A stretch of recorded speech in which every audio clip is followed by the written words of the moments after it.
नमस्ते मिथिक परिवार। स्वागत है आपका मिथिक वाइब की दुनिया में, जहां कहानियां सिर्फ सुनाई नहीं जाती बल्कि जी जाती हैं। तैयार हो जाओ एक ऐसे सफर के लिए जहां हंसी, ड्रामा, इमोशन और तड़का सब एक साथ फूटेगा। लाइक, शेयर और सब्सक्राइब जरूर कर लेना, क्योंकि यहां हर एपिसोड है फुल धमाका, फुल मस्ती। Disclaimer time. भाई लोग, ये कहानी मजे और मनोरंजन के लिए है, तो अगर सुनकर तुम्हें लगे कि तुम भी किसी फिल्म के हीरो हो, तो गली में भागते हुए अपने पड़ोसी को विलेन मत समझ लेना। यहाँ के सारे कैरेक्टर्स, ड्रामा और ट्विस्ट हमारी थोड़ी सी पागल लेकिन प्यारी कल्पना के नतीजे हैं। अगर ये किसी असली जिंदगी के राजा, रईस या रोमांटिक बंदे से मिलते जुलते हैं, तो समझ लो बस किस्मत का तड़का है। इस कहानी में मिलेगा पैसों की चमक, प्यार का पंच और धोखे ट्विस्ट का मसालेदार तड़का। लेकिन ध्यान रखना, ये सब कमजोर दिल वालों के लिए नहीं है। अगर तुम्हें एक्स की याद आते ही आंसू टपक पड़ते हैं, तो पानी का ग्लास पास में रख लेना। और हाँ, अगर सुनते सुनते अचानक तुम्हें लगे कि चलो पुरानी गर्लफ्रेंड को माफी मांग लूं, तो भाई वो तुम्हारा पर्सनल मिशन है, हमारा नहीं। तो तैयार रहो, क्योंकि अब शुरू होने वाला है मिथिक वाइब का सबसे धमाकेदार, मजेदार और जज्बाती सफर, जहां हर ट्विस्ट तुम्हारे दिल की धड़कन बढ़ा देगा। चलो शुरू करते हैं कहानी। Let's vibe with mythic. अध्याय 151। नई खबरें। अग्निहोत्री परिवार के पिता, पुत्र, छोटे भाई बहन और यकीनन अर्नव अग्निहोत्री की मां, जब वे सब एक साथ बैठकर नाश्ते का आनंद लेते थे, तभी एक परिवार पोत आ लगता था। हालांकि अर्नव ने अग्निहोत्री परिवार के पिता पुत्र को कभी माफ नहीं किया था, लेकिन खून के रिश्ते अजेय थे और उन्हीं की वजह से उसकी मां और बहन भी अग्निहोत्री परिवार को माफ कर पाई थीं।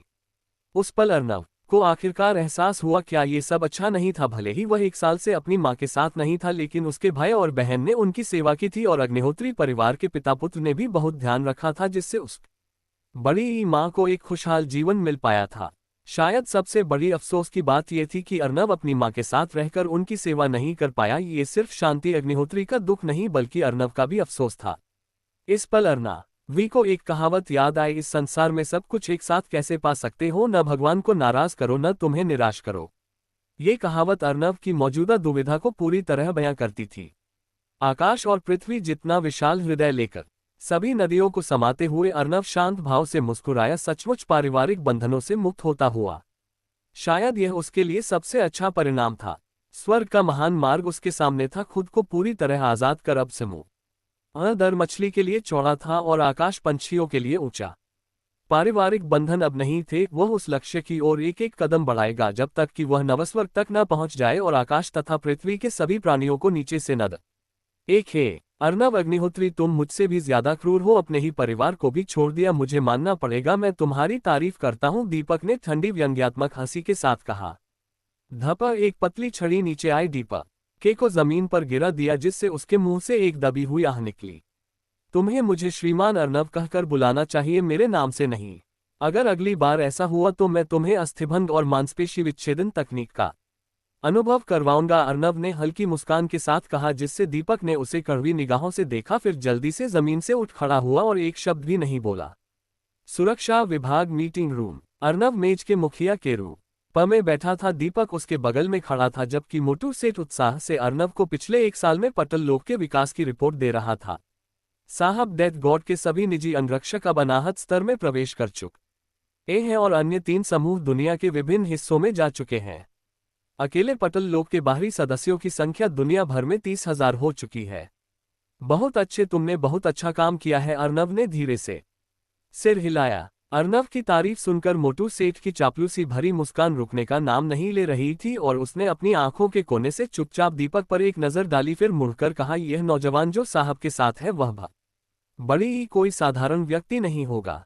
क्या मैं आपका शुभ नाम जान सकता हूं? हम। दीपक ने ठंडी सी सांस ली। मोटू सेठ के अर्नव के प्रति चापलूसी भरे रवैये को घृणा से देखते हुए स्वाभाविक रूप से उसे कोई जवाब देने की जहमत नहीं उठाए। दीपक, अब से तुम मोटू सेठ के आदेशों का पालन करोगे। वह तुम्हें जो भी करने को कहेगा तुम वही करोगे, समझे? अर्नव ने धीरे से कहा।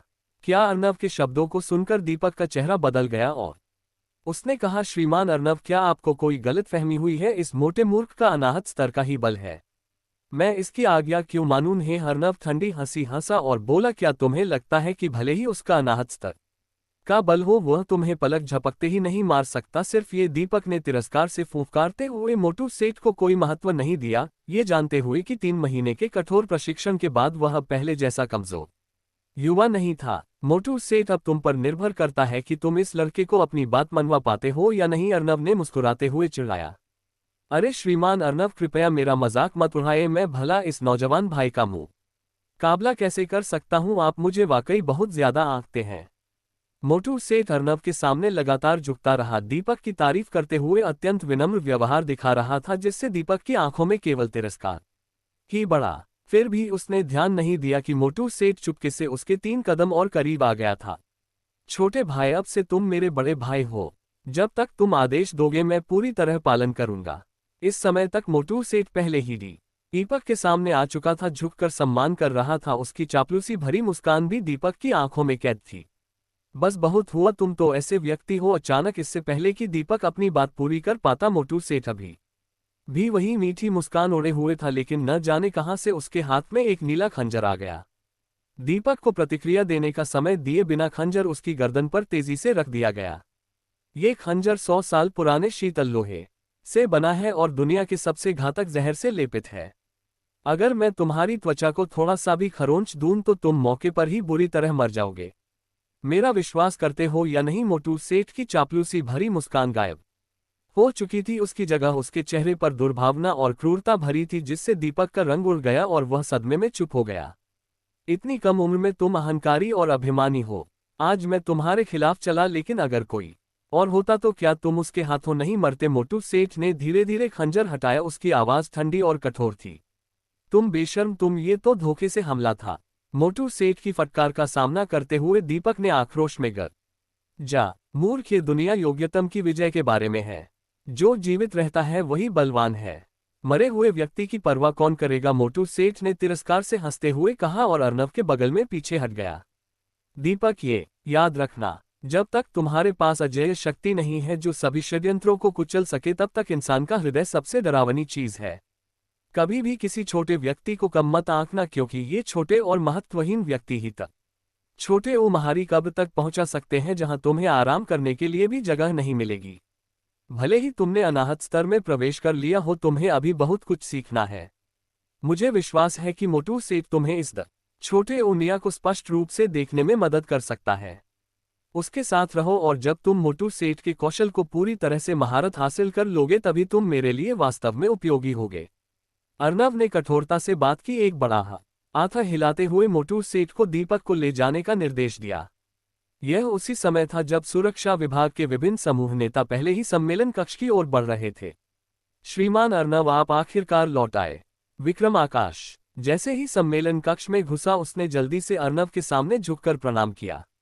अन्य समूह नेताओं और अतिथि गुरुओं ने भी देरी करने की हिम्मत नहीं की, एक एक करके अर्नब को सलाम किया। स्पष्ट रूप से वे सभी अर्नब की शक्ति को समझते थे और उसके प्रति अत्यंत श्रद्धा रखते थे। बताओ, पिछले 1 साल में क्या क्या हुआ है? अर्नब ने हल्के से कहा। श्रीमान अर्नब, इस साल जब आप दूर थे, जैसे ही विक्रम आकाश ने धीरे धीरे बोलना शुरू किया, अर्नब को आखिरकार बाहरी दुनिया की मौजूदा स्थिति के बारे में पता चला। सबसे पहले दुनिया भर में विकृत जीव फैल गए, रक्तप्रेत जीव क्रूरता और हिंसा से मनुष्यों को निगल रहे थे, खासकर पश्चिमी देशों में जिन्हें गंभीर रूप से नुकसान हुआ। जबकि पूर्व में भारत को छोड़कर जो कुछ हद तक स्थिर रहा, पड़ोसी छोटे राष्ट्र भी रक्तप्रेत जीवों से बहुत परेशान थे। विक्रम आकाश के वर्णन में अर्नब ने यह भी सुना कि जापान के युद्धकला विशेषज्ञ पहले ही भारत आ चुके थे, देश भर के प्रसिद्ध युद्धकला विशेषज्ञों को चुनौती दे रहे थे। फिर भी कई चुनौतियों के बाद कोई भी उनके सामने एक भी मुकाबले में टिक नहीं पाया। ये जापानी युद्धकला विशेषज्ञ दिल्ली की ओर बढ़ रहा था और तलवार देवता लॉर्ड लिंगशन ने पहले ही चुनौती पत्र स्वीकार कर लिया था।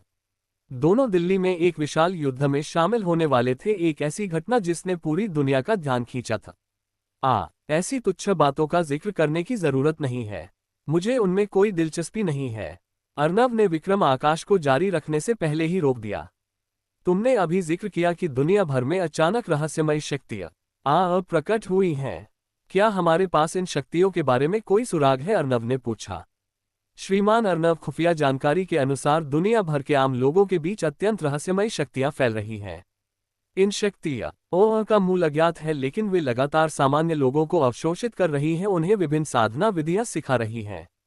संयोग से मुझे एक प्राथमिक साधना विधि मिली है जिसकी मैं आपसे समीक्षा करने का अनुरोध करता हूं। विक्रम आकाश ने जैसे ही बोला उसने एक पुस्तिका अर्नव को दी जिसने बेपरवाही से उसे पलटा।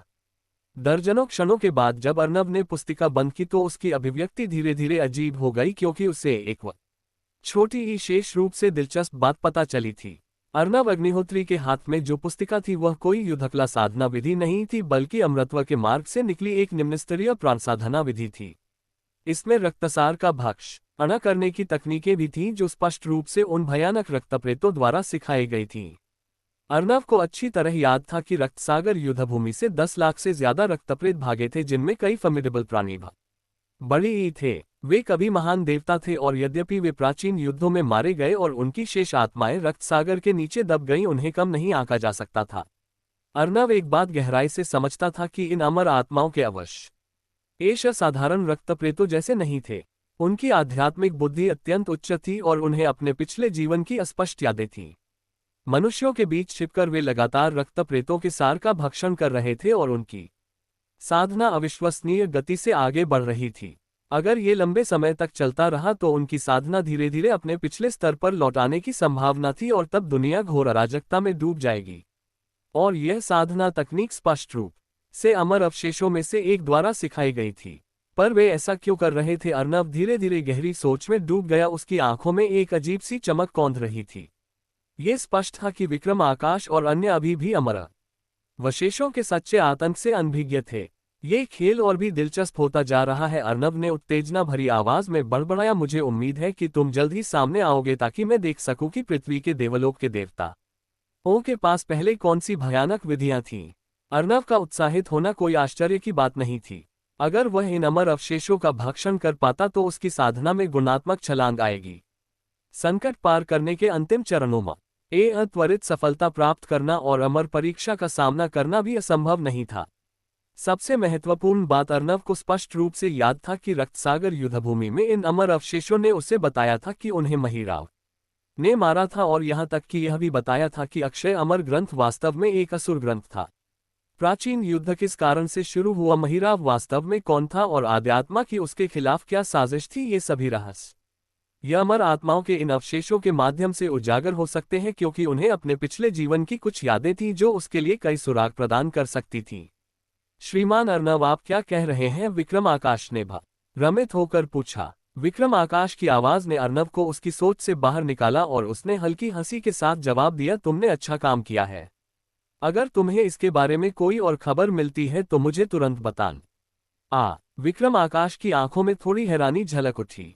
श्रीमान अर्नव, दुनिया भर में कहर बरपा रहे रक्तप्रेत जीवों पर या जापानी युद्धकला विशेषज्ञों और तलवार देवता लॉर्ड लिंगशन के बीच की लड़ाई पर ध्यान क्यों नहीं दे रहे थे, बल्कि एक ऐसे छोटे से मामले में रुचि ले रहे थे? हालांकि विक्रम आकाश इसे समझ नहीं पाया। वह जानता था कि कौन से सवाल पूछने उचित थे और कौन से नहीं, जिससे उसने अपने संदेहों को दबा लिया। अर्नव का सामने झुककर पूछा, हाँ श्रीमान अर्नव, क्या मैं पूछ सकता हूं कि आपकी अगली योजना क्या है? दिल्ली आखिर मेरी अपनी जगह नहीं है, मैं लखनऊ लौटूंगा। अगर तुम्हें इन रहस्यमय शक्तियों के बारे में कोई सुराग मिलता है तो तुम किसी को लखनऊ में मुझसे मिलने भेज सकते हो। ये कहकर अर्नव उठा और सम्मेलन कक्ष के निकास की ओर चला गया। इससे विक्रम आकाश को आश्चर्य हुआ, जिसने जल्दी से उसे आवाज दी, श्रीमान अर्नव, क्या आप तलवार वता लॉर्ड लिंगशन और जापानी युद्धकला विशेषज्ञ के बीच का मुकाबला नहीं देखेंगे? हे अर्नव ने तिरस्कार से हंसते हुए कहा। उसकी आवाज शांत थी। दो चींटियों के बीच की लड़ाई में मुझे कोई दिलचस्पी नहीं है। जैसे ही अर्नव के शब्द उनके कानों तक पहुंचे, न केवल विक्रम आकाश चौंक गया बल्कि अन्य टीम नेताओं और अतिथि गुरुओं की अभिव्यक्तियां भी तेजी से बदल गईं। उनकी आंखें अर्नव के प्रति सदमे से भरी थीं। हालांकि वे जानते थे कि अर्नव शक्तिशाली था। उसने लोकेश भैरव को मारा था और स्वर्गीय खंजर देवता जुटियन को नष्ट किया था, लेकिन लॉर्ड लिंगशन की साधना उन दोनों से कहीं ज्यादा उन्नत थी। क्या ऐसा हो सकता है कि लॉर्ड लिंगशन भी श्रीमान अर्नव का मुकाबला न कर पाए? जबकि सभी के मन में एक ही विचार था। किसी ने भी अपना सवाल कहने की हिम्मत नहीं की। उन्होंने बस चुपचाप अर्नव को सम्मेलन कक्ष से जाते हुए देखा। दिल्ली हवाई अड्डा लखनऊ के लिए एक निजी विमान खड़ा था। उसके फ्यूजलाज पर एक बड़ा ओबरॉय का चिन्ह लगा था। जैसे ही केबिन का दरवाजा खुला, अर्नव अग्निहोत्री, मोटू सेठ और दीपक के साथ विमान में सवार हुआ। उसी समय दिल्ली हवाई अड्डे के बड़े उसरी और एक और निजी जेट उतरा। जैसे ही उसका केबिन दरवाजा खुला, अनगिनत अंगरक्षक बाहर निकले, जिनके नीचे अनगिनत पत्रकार बेसब्री से इंतजार कर रहे थे। ये तब तक नहीं हुआ जब तक जापान का एक पूर्वी युद्धकला विशेषज्ञ न्या केबिन से बाहर नहीं आया कि कई पत्रकारों ने तेजी से तस्वीरें खींचना शुरू कर दिया। मुरामसा काजुकी, जिसे जापान के युद्ध देवता के रूप में सराहा गया था, देश का सबसे मजबूत योद्धा था। उसने एक बार दानवी तलवार मुरासामे का इस्तेमाल किया था, एक ही वार से एक भयानक समुद्री राक्षस को 2 भागों में काट दिया था और उसका नाम दुनिया भर में मशहूर हो गया था। उसके चेहरे की विशेषताएं सुंदर थीं, एक युवा पुरुष जैसी दिखती थीं। उसके सिर के पीछे काले बाल गिरे हुए थे। उसने अपनी बाहों में एक लंबी संकरी तलवार पकड़ी हुई थी जो बड़ी मात्रा में काले कपड़े में लपेटी हुई थी, उसकी असली उपस्थिति को छिपाते हुए।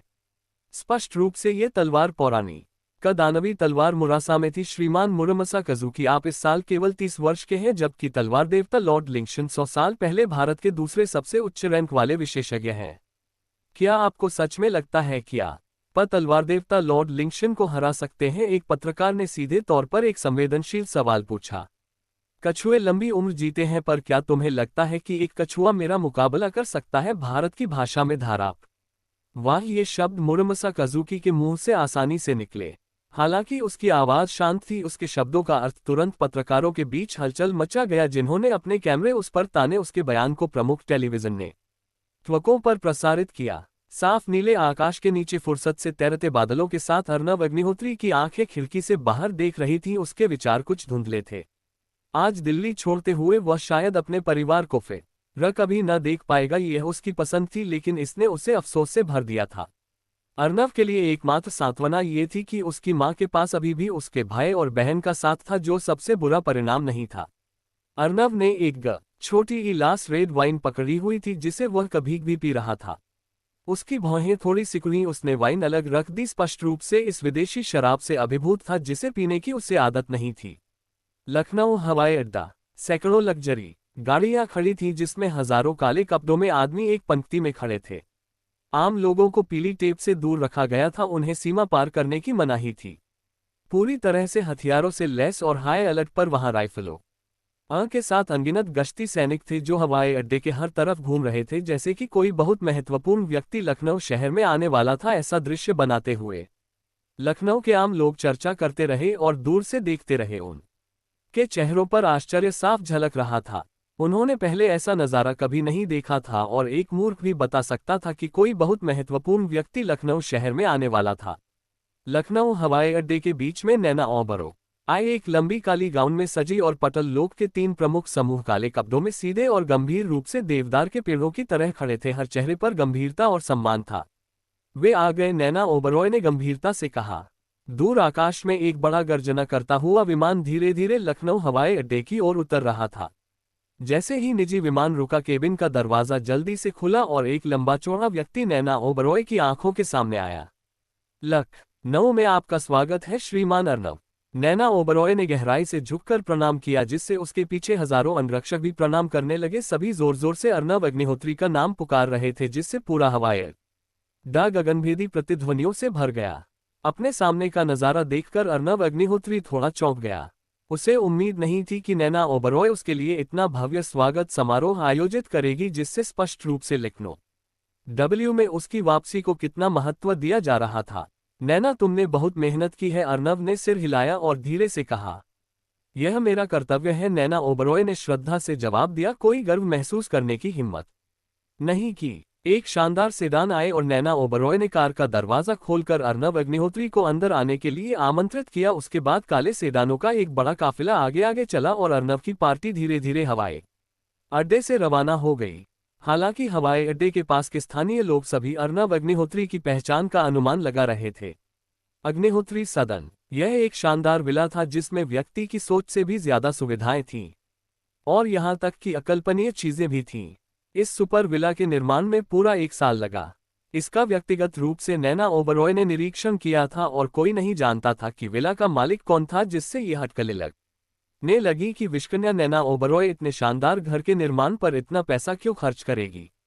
आज अग्निहोत्री सदन ने अपने सच्चे मालिक का स्वागत किया। नैना ओबरॉय और अन्य के साथ अर्नव अग्निहोत्री ने अग्निहोत्री सदन का संक्षेप में दौरा किया, संतोष के साथ सिर हिलाया।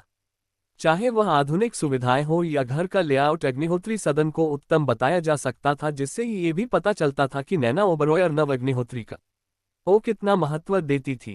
स्वागत कक्ष में अर्नव अग्निहोत्री मुलायम सोफे पर आलस्य से पसरा हुआ था, जबकि नैना ओबरॉय और अन्य उसके बाएं और दाएं झुककर खड़े थे। श्रीमान अर्नव, ये भारत के विभिन्न हिस्सों में विक-रीता जीवों के वितरण का नक्शा है। इन क्षेत्रों में रक्तप्रेत देखे गए हैं और सबसे महत्वपूर्ण बात, उत्तर पश्चिमी क्षेत्र में एक अत्यंत रहस्यमय शक्ति उभर रही है। हालांकि मैं अक्षम हूं और मुझे कोई उपयोगी सुराग नहीं मिला है। नैना ओबरॉय ने हल्के से शर्मिंदा भाव से अर्नव अग्निहोत्री के सामने एक दस्तावेज धकेलते हुए कहा। अर्नव अग्निहोत्री ने बेपरवाही से दस्तावेज पलटा। उसे बंद करने से पहले 10 मिनट तक पढ़ता रहा। फिर उसने नैना ओबरॉय को देखा और कहा, तुमने अच्छा काम किया है। मैंने तुम्हें जो मिशन सौंपा था वह भी संतोषजनक ढंग से पूरा हो गया है। पटल लोक के स्वामी यहाँ मोहिनी ग्रुप की सभी खुफिया जानकारी है। नागराज पी अटल लोक के रात की टोली का नेता 1 साल की साधना के बाद अनाहत चरण के 9वें स्तर पर पहुंच चुका था। उसने सम्मानपूर्वक एक दस्तावेज अर्नव अग्निहोत्री को सौंपा, फिर हाथ बांधे खड़ा हो गया। दस्तावेज खोलकर अर्नव अग्निहोत्री ने उसे धीरे धीरे पढ़ा। उसके होठों पर एक ठंडी मुस्कान बनी। पश्चिम का तलवार देवता उस डोमिनेटर ब्लेड के कचरे का बदला लेना चाहता है और मोहिनी ग्रुप ने मेरे सिर के लिए 10 अरब का इनाम भी रखा है लैड। यहाँ लड्डू ने एक घुटने पर बैठकर अपने चेहरे पर एक भोली मुस्कान के साथ जवाब दिया, अर्नव अग्निहोत्री के आदेशों का इंतजार करते हुए रक्त संहार टोली का नेतृत्व करो और मोहिनी ग्रुप का मेरे लिए सफाया कर दो। जहां तक इस पश्चिम के तलवार देवता की बात है, उसके पूरे परिवार को उसके साथ नरक भेज दो। अर्नव अग्निहोत्री ने बेपरवाही से दस्तावेज लड्डू की ओर फेंका, जिससे वह मूर्खतापूर्ण हंसा और बोला, आपका आदेश शिरोधार्य होगा। पटल लोक के 4 नेताओं में से अगर कोई सबसे ज्यादा रक्तपिपासु था तो वह लड्डू था। उसकी लगातार भोली मुस्कान के बावजूद परिवारों के विनाश का काम लड्डू को सौंपना सबसे उचित विकल्प था। लड्डू के आदेशों के साथ रवाना होने के बाद अन्य 2 नेताओं ने साल भर की घटनाओं की रिपोर्ट दी। आधा दिन बीत गया और अर्नव अग्निहोत्री ने लगातार विभिन्न आदेश जारी किए। पटल लोक के संचालन को पूरी तरह से सक्रिय किया, जबकि नैना ओबरॉय ने अर्नव अग्निहोत्री को बताया कि उसने पिछले साल लखनऊ के अंडरवर्ल्ड बलों को एकजुट कर लिया था और उसके निर्देशों का इंतजार कर रही थी। मीटिंग समाप्त हुई। सभी ने एक साधारण भोजन किया और फिर अपने अपने रास्ते चले गए, सिवाय नैना ओबरॉय के, जो अग्निहोत्री सदन में ही रही। मोटू सेठ भी दीपक को अर्नव अग्निहोत्री द्वारा सौंपे गए कुछ काम पूरे करने के लिए ले गया। सूरज ढल रहा था और रात का आगमन हो रहा था। अर्नव अग्निहोत्री अपने हाथ पीठ के पीछे बांधे खड़ा था। अखाड़े के बाहर चांदनी को देख रहा था। उसकी आंखें कहीं दूर विचारों में खोई हुई थीं। साहब, अब आपको आराम करना चाहिए। एक नर्म मोहक आवाज के साथ नैना ओबरॉय एक पारदर्श बड़ी ही गुलाबी शिफॉन की साड़ी में थी, जो मुश्किल से उसके पतले हाथीदांत जैसे शरीर को छुपा पा रही थी। अत्यंत लुभावनी आकर्षकता बिखेर रही थी। अर्नव अग्निहोत्री अपनी सोच से बाहर निकला जब वह मुड़ा और नैना ओबरॉय के नावे को देखा। उसकी भौहें थोड़ी सिकुड़ी, स्पष्ट रूप से महिला के इरादे को भांपते हुए। नैना, तुम मेरी अधीनस्थ हो, इसकी कोई जरूरत नहीं है। अब तुम जाकर आराम कर सकती हो, अर्नव अग्निहोत्री ने धीरे से कहा। नैना, जानती है कि आप उसे पसंद नहीं करते, लेकिन जैसा कि प्राचीन काल में कहा गया था, भूख और वासना स्वाभाविक है। साहब, आखिर एक पुरुष है और नैना अभी भी कुंवारी है जो स्वयं को आपको अर्पित करने को तैयार है। कृपया इस इच्छा को पूरा करें, नैना ओबरॉय ने हल्के से अपने होंठ काटते हुए कहा। अर्नव अग्निहोत्री ने धीरे से सिर हिलाया, अपने सामने की सुंदरता से अप्रभावित, और अपना हाथ हिलाते हुए कहा, मेरा मन इसमें नहीं है। छोटे उम्हे, जो करना है वह करो। इन शब्दों के बाद अर्नव अग्निहोत्री मुड़कर घर के अंदर चला गया। नैना ओबरॉय को अकेला छोड़ दिया। उसकी हल्की निराशा महसूस की जा सकती थी जब उसने अनिच्छा से कपड़े पहने और अग्निहोत्री सदन से निकल गई। घर के अंदर अर्नव अग्निहोत्री पालथी मारकर बैठा था। उसके चेहरे पर एक व्यंग्यात्मक मुस्कान थी। ऐसा नहीं था कि वह अर्नव अग्निहोत्री महिलाओं का साथ पसंद नहीं करता था, वह आखिर एक पुरुष था। लेकिन नैना ओबरॉय के लिए कुछ भी महसूस नहीं होता था और उसके शरीर को लेना एक पुरुष की वासना को संतुष्ट करने से ज्यादा कुछ नहीं होता। वासना की ऐसी मात्र मुक्ति में अर्नव अग्निहोत्री शामिल नहीं होता। आखिर उसका आत्मनियंत्रण अविश्वसनीय रूप से दृढ़ था। ध्यान में बैठे हुए उसके चारों ओर एक मंद रक्तमय प्रकाश खिला और अर्नव अग्निहोत्री चुपचाप साधना में लीन हो गया। उसी समय भारत की राजधानी दिल्ली में जापान के युद्धकला विशेषज्ञ मुरामसा काजुकी और रक्षक तलवार देवता लॉर्ड लिंगशन के बीच निर्णायक युद्ध चल रहा था। पूरी दुनिया देख रही थी। प्रमुख शक्तियां एकत्रित थीं, क्योंकि ये 2 शीर्ष युद्धकला विशेषज्ञों के बीच का युद्ध था। आज इसका मानव इतिहास में दर्ज होना तय था। हर कोई इसे प्रत्यक्ष देखना चाहता था। व्यापक प्रत्याशा के बीच दो समकालीन शीर्ष युद्धकला विशेषज्ञों ने जीवन मरण का समझौता किया। जब युद्ध शुरू हुआ तो सभी चौंक गए, क्योंकि लड़ाई अविश्वसनीय रूप से तेज थी। एक ही बार जब मुरामासा काजुकी ने दानवी खंजर को म्यान से निकाला तो ऊंची काली खंजर की आभा ने भूतों के विलाप और देवताओं के हाहाकार जैसी आवाज पैदा की। डी लिंगशन एक भी वार नहीं रोक पाया। उसकी दिव्य तलवार जो 100 साल से उसके साथ थी ठंडे तारों के आकाश में बिखर गई। लॉर्ड लिंगशन हार गया। यह एक करारी हार थी, एक गहरी हार। टेलीविजन स्टेशनों द्वारा हर जगह सीधे प्रसारित इसने भारत के नागरिकों को स्तब्ध और चुप कर दिया।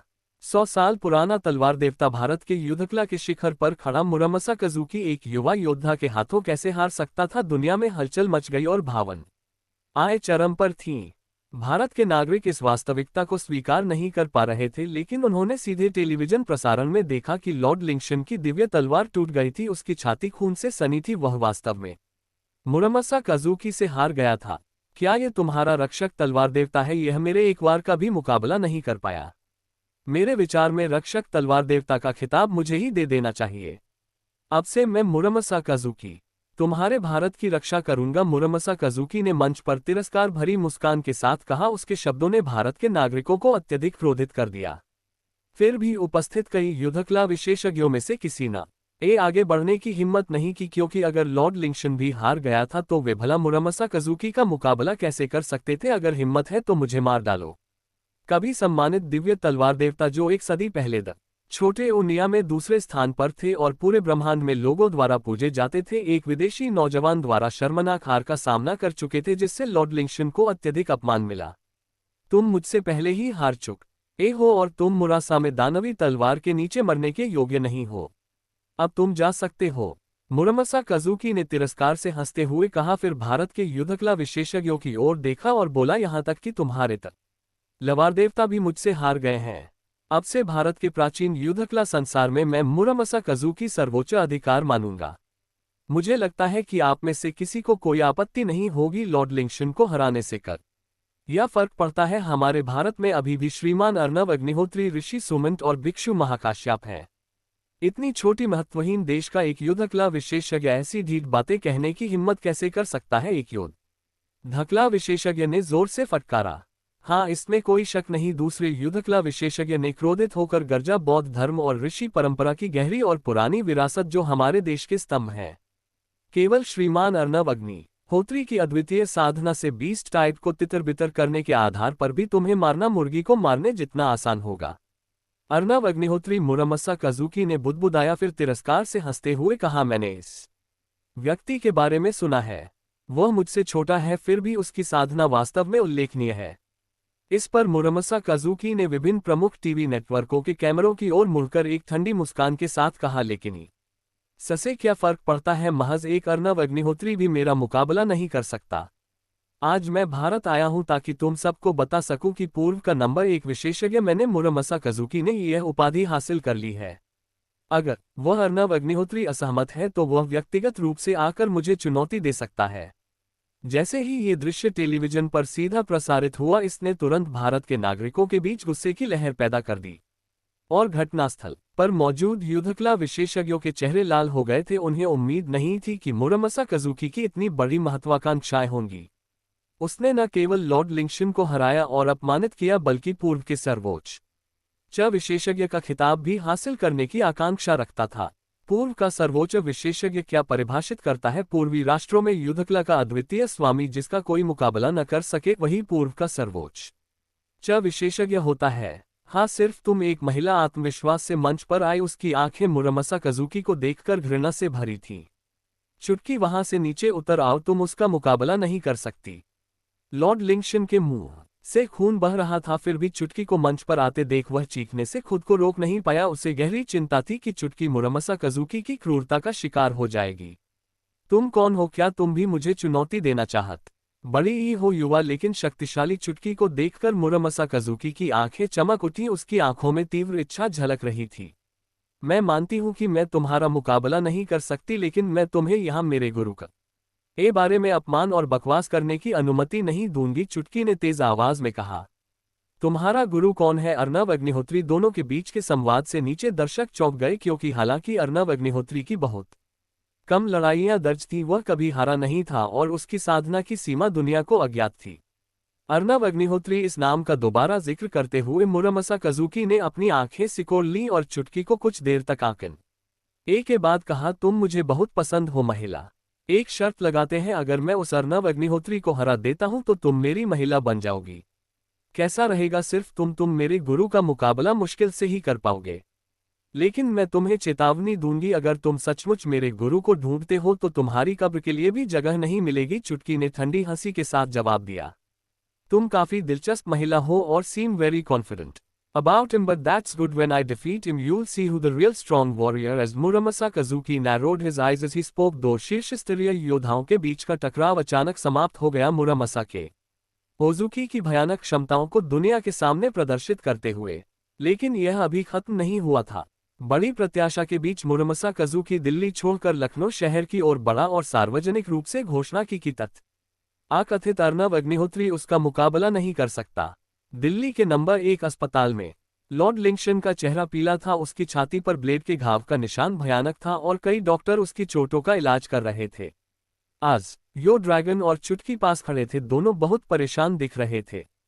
चुटकी, क्या अर्नव अग्निहोत्री वास्तव में इतना शक्तिशाली है? क्या यही कारण है कि तुमने हमेशा मुझे अपने गुरु के रूप में स्वीकार करने से इनकार कर?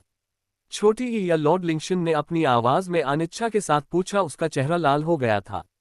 लॉर्ड लिंगशन के अनिच्छुक शब्दों को सुनकर चुटकी की आंखें चमक उठी। लखनऊ शहर की दिशा में देखते हुए उसने कहा, श्रीमान रनाव वास्तव में शक्तिशाली हैं। आप कभी नहीं जान पाएंगे कि वह कितने भयानक हैं।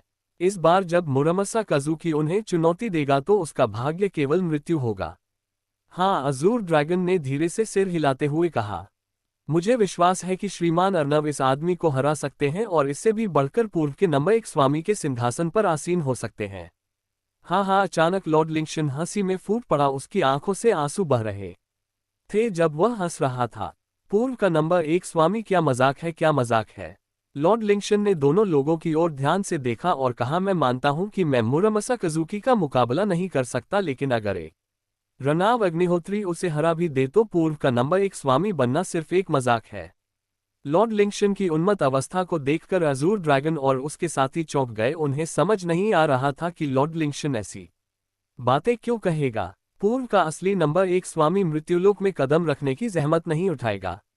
100 साल पहले वह पहले ही अमरमार्ग के पौराणिक क्षेत्र में कदम रख चुका था, अमर जीवन की विधि की तलाश में। लॉर्ड लिन जीशन का चेहरा उन्मत्त था जब वह जोर से गरजा, ब्रह्मांड में कोई मार्ग नहीं, केवल मैं ये अमर विनाशक हूँ। ये 8 अक्षर उसके पूरे जीवन को समेटे हुए हैं।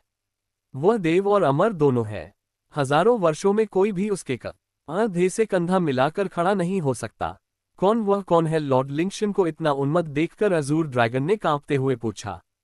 सर्वोच्च मोहत्यागी अमर योगी, लॉर्ड लिंगशन कांपते हुए चिल्लाया। उसकी आंखों में अत्यधिक पागलपन भरी प्रशंसा झलक रही थी। अमर योगी, अजूर ड्रैगन ने खुद से बुदबुदाया। उसका शरीर कांप रहा था। ये नाम उसने केवल अपने दिवंगत गुरुजी से सुना था, जिनकी जुनून और पागलपन भरी प्रशंसा की अभिव्यक्ति लॉर्ड लिंगशन जैसी ही थी, जो अब भी अजूर ड्रैगन के मन में गहराई से जमी हुई थी। अचानक लॉर्ड लिंगशन बीमार बिस्तर से लड़खड़ाकर बाहर निकला। वार्ड का दरवाजा धकेलकर अजूर ड्रैगन और उसके साथियों की चौंकी हुई आंखों के सामने गायब हो गया। हालांकि उसकी उन्मत्त आवाज अभी भी उन तक पहुंच रही थी। मेरी 100 साल पुरानी प्रतिष्ठा बर्बाद हो गई है, लेकिन इससे कोई फर्क नहीं पड़ता। जब तक अमर योगी जीवित हैं, कोई भी खुद को पूर्व का नंबर 1 स्वामी कहने की हिम्मत नहीं करेगा। लखनऊ शहर अग्निहोत्री सदन। अर्नव अग्निहोत्री सोफे पर आलस्य से झुका हुआ था, एक प्राचीन ग्रंथ पढ़ रहा था। उसके बगल में मोटू सेठ और नैना ओबरॉय खड़े थे, लगातार से कुछ रिपोर्ट कर रहे थे। लॉर्ड लिंगशन हार गया। अर्नव अग्निहोत्री ने प्राचीन ग्रंथ नीचे रखा। उसकी आवाज शांत थी। हाँ साहब, इसके अलावा यह मुरामासा काजुकी लखनऊ आ रहा है, यहां तक कि खुलेआम दावा कर रहा है छोटी ही वह अपनी तलवार से आपको मार गिराएगा, मोटू सेठ ने हल्के से व्यंग्य के साथ कहा। जापान से मिली खबर के अनुसार मुरामासा काजुकी की साधना अनाहत में अभी ब्रेक थ्रू हुई थी। तार्किक रूप से लॉर्ड लिंगशन को हराना असंभव कार्य होना चाहिए था, नैना ओबरॉय ने विश्लेषण किया। दानवी तलवार मुरासा में मोटू सेठ ने ठंडी हंसी ली। ये दानवी तलवार ही थी जिसने मुरामासा काजुकी को लॉर्ड लिंगशन को पूरी तरह से हराने में मदद कि न कि उसकी अपनी ताकत।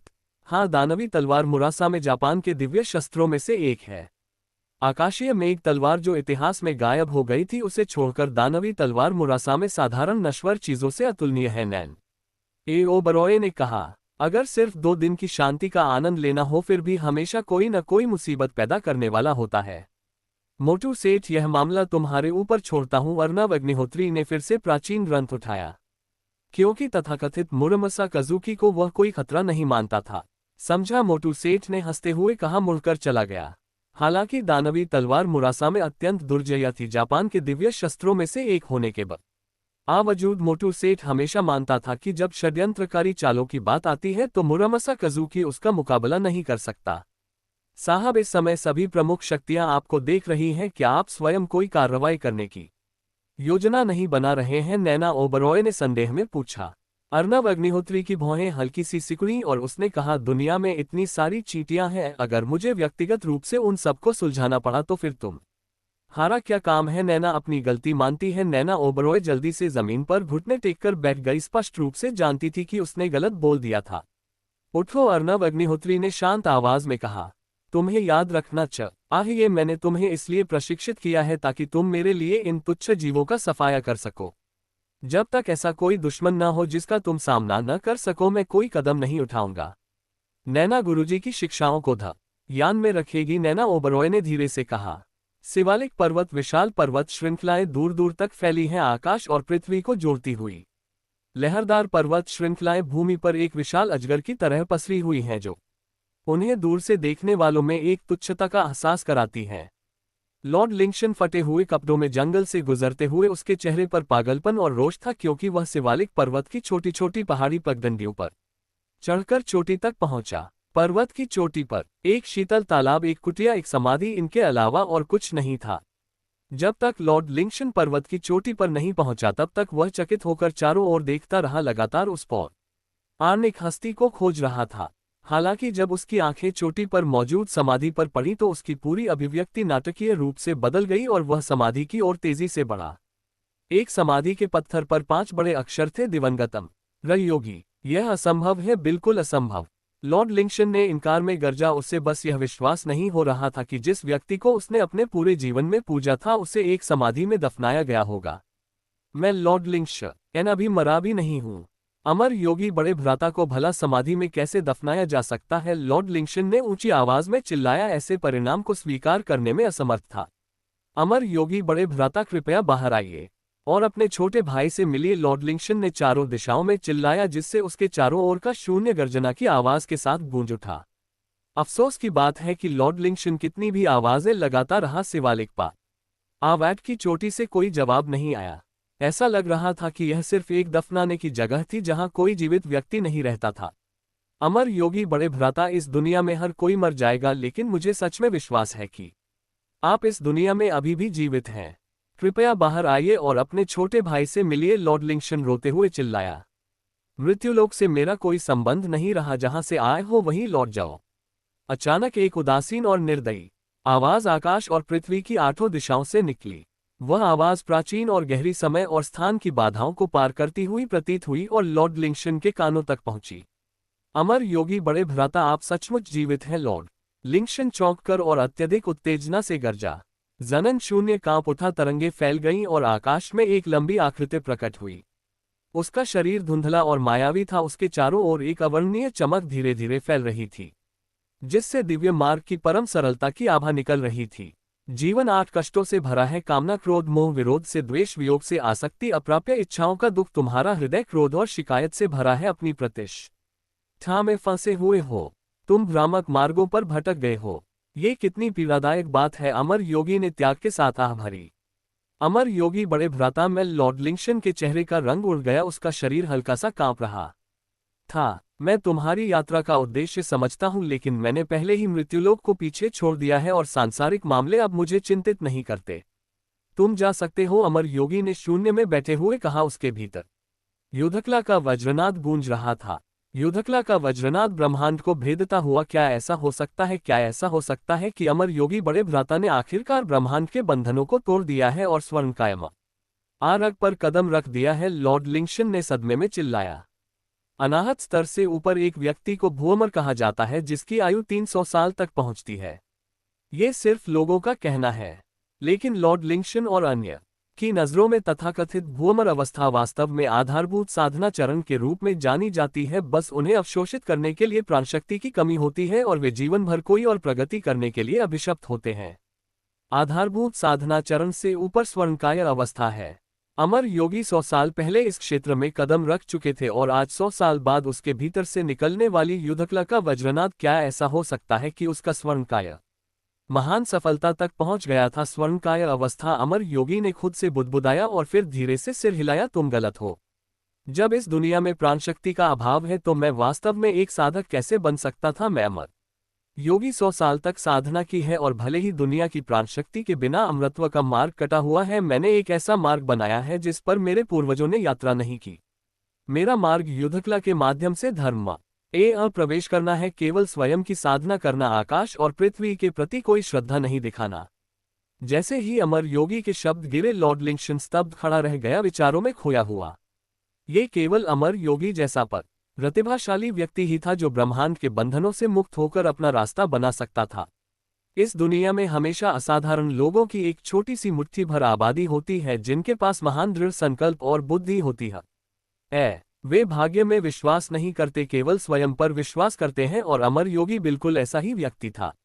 अमर योगी बड़े भ्राता, क्या आपको अभी भी याद है मेरी युद्धकला साधना की नींव पूरी तरह से आपकी शिक्षाएं हैं। 100 साल पहले आप इस दुनिया में अपराजय थे और युद्ध में कोई भी आपका मुकाबला नहीं कर सकता था, लेकिन 100 साल बाद दुनिया आपका नाम भूल गई है। क्या आप सचमुच इससे संतुष्ट हैं? लॉर्ड लिंगशन की आवाज कांप रही थी। अभी तक जाने का कोई इरादा नहीं दिखा रहा था। सांसारिक यश मेरे लिए एक क्षणभंगुर बादल से अधिक कुछ नहीं है। यहां तक कि पश्चिम का वह पुराना योगी भी 100 साल से पवित्र मंदिर में एकांत में रहा है और दुनिया आके मामलों में शामिल नहीं हुआ है। अमर योगी ने शांत भाव से जवाब दिया, तथाकथित मृत्युलोक में मेरे लिए अब कोई प्रतिद्वंद्वी नहीं है और मैं महज एक प्रतिष्ठा के लिए उसमें वापस कदम रखने की कोई इच्छा नहीं रखता। अमर योगी ने उदासीनता से कहा। लॉर्ड लिंगशन के हाथ में एक केशपिन दिखाई दी जिसे उसने बेपरवाही से अमर योगी की ओर फेंका। उसकी आवाज अभी भी कांप रही थी। अमर योगी, बड़े भ्राता, क्या आपको ये केशपिन याद है? केशपी न पहले ही पीली पड़ चुकी थी, लेकिन ये सिर्फ एक साधारण वस्तु थी। हालांकि इसने अमर योगी की सांसें थाम दी। उसके हाथ में जो केशपिन थी वह कभी उसने एक महिला को दी थी, लॉर्ड लिंगशन की बहन और उसकी अपनी वाग्दत्त आपत्नी। तब सर्वोच्च युद्धकला मार्ग की तलाश में आपने पारिवारिक बंधन तोड़े और सभी इच्छाओं का त्याग किया, मेरी बहन को दुख में मरने के लिए छोड़ दिया। क्या आपको अभी भी वह याद है? लॉर्ड लिंगशन की आवाज मुश्किल से सुनाई दे रही थी। अमर योगी का शरीर हल्का सा कांपा और उसके चारों ओर का शून्य दबी हुई गर्जना के साथ फट पड़ा। उसने अपने हाथ में केशपिन को ध्यान से देखा, फिर धीरे से अपनी आंखें बंद की और कहा, लॉर्ड लिंगशन, क्या तुम मुझे एकांत से बाहर आने के लिए मजबूर कर रहे हो? हाँ, मैं तुम्हें मजबूर कर रहा हूं। मैंने तुमसे कभी नफरत नहीं की क्योंकि तुमने मुझे युद्धकला के इस मार्ग पर लाया। तुम इस दुनिया में मेरे एकमात्र रिश्तेदार हो, लेकिन मैं किसी नई पीढ़ी द्वारा कुचला जाना स्वीकार नहीं कर सकता। मैं दुनिया को बताना चाहता हूं कि भले ही लॉर्ड लिंगशन हार गया हो, मेरा बड़ा भाई, मेरी प्यारी बहन का पति कभी दुनिया का सबसे महान प्रभावी अमर योगी था। वह व्यक्ति भी है जिसने 100 साल पहले साहपूर्वक घोषणा की थी, ब्रह्मांड में कोई मार्ग नहीं, केवल मैं ही अमर विनाशक हूं। लॉर्ड लिंगशन दर्दनाक ढंग से चिल्लाया। उसके रोष और क्रोध का बड़ी ही आवाज ने आसपास के शून्य को गर्जनापूर्वक कंपन कराया, जो उसकी उत्तेजना की गहराई को दर्शाता था। शून्य में बैठा अमर योगी चुपचाप लॉर्ड लिंगशन को देखता रहा। उसने धीरे से सांस ली और धीरे धीरे बाहर निकाली। अपन एक हाथ में केशपिन को कसकर पकड़ा हुआ था क्योंकि उसकी आंखों में उदासी की एक झलक कौंधी। नैना, इस जीवन में मुझे एकमात्र अफसोस उस ऋण का है जो मैं तुम्हें देता हूं। आज तुम्हारा भाई ये केशपिन लेकर मेरे पास आया है, मैं क्या करूं? अमर योगी की आवाज फुसफुसाए और 10 सांसों के बीतने के बाद वह शून्य से उठा और धीरे धीरे लॉर्ड लिंगशन की ओर चला। उसकी आवाज ठंडी थी। लॉर्ड लिंगशन, चूंकि तुम इस पर अड़े हो, मैं मान जाऊंगा, लेकिन न अब से हमारे बीच कोई स्नेह नहीं रहेगा। अगर तुम फिर से मुझे ढूंढने आओगे तो तुम्हें इस पर्वत का सामना करना पड़ेगा। बूम! अमर योगी ने अपनी हथेली को एक तलवार में बदला और जैसे ही उसने नीचे वार किया, 1000 फुट छोटे ऊंट लंबी तलवार की आभा ने शून्य को तोड़ दिया, एक दूर के पर्वत शिखर को 2 भागों में काट दिया। घाटी में गिरते हुए कटे हुए पर्वत ने एक गर्जना की आवाज की। इस भयानक नज़ारे ने लॉर्ड लिंकशन को अपनी जगह पर जमा दी, या उसे होश में आने में काफी समय लगा। भारत देश का लखनऊ शहर बेशक दिल्ली जैसे महानगरों की तुलना में छोटा था, लेकिन हाल के दिनों में यहाँ अचानक भीड़ उमड़ पड़ी थी। प्राचीन मार्शल आर्टिस्ट, महाशक्तिशाली लोग, यहाँ तक कि साधु संत और बौद्ध भिक्षु भी सब के सब लखनऊ में इकट्ठा हो गए थे। बड़े बड़े टीवी चैनलों के पत्रकार भी झुंड बनाकर पहुंचे थे। हर कोई उस ऐतिहासिक द्वंद्व का परिणाम देखने को बेताब था जहां मुरासामा कोच छोटे ऊकी ने अर्नब अग्निहोत्री को चुनौती दी थी। सड़कें तो जैसे खाली थी, पर लोगों का हुजूम उमड़ पड़ा था। हर चेहरा जज्बातों से भरा था। ये लड़ाई पूरे भारत देश के लोगों का ध्यान खींच चुकी थी, मुख्यतः इसलिए क्योंकि भगवान लिंकटेन जैसे संरक्षक तलवारबाज को एक जापानी प्रतिद्वंद्वी के हाथों करारी हार मिली थी, और इस हार को भारत के लोग किसी भी कीमत पर स्वीकार करने को तैयार नहीं थे।